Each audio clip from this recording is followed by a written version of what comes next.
మెరుసుకుందే కోడెలాగల్లే యాప పుల్లల షేదు నమిలిందే రామ రామ రామ రామ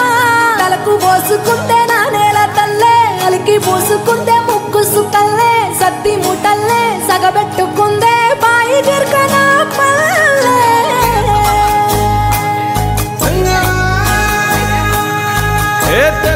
తెల్లని పాలధారలల్ల పల్లె తెల్లారుతుంటదిరా ముల్లోని గంటలు కాడెట్ల మెడలోన జంటగా మోగుతూ ఉంటాయిరా నాగలి భుజాన పెట్టుకుంటే దోస్తులు చెయ్యేసినట్టేరా కొట్టు కోదా పక్కన ఉంటే కొండంత బలగం ఉన్నట్టురా చల్లగాలి మోసుకొచ్చెరా సేను శిలకల ముచ్చట్లు దారి పొడుగు చెట్ల కొమ్మలా రాలుతున్న పూల సప్పట్లు గట్టి మోపులు కాల్వ కట్టులు చెమట సుక్కల్లో తడిసిన ఈ మట్టి గంధాల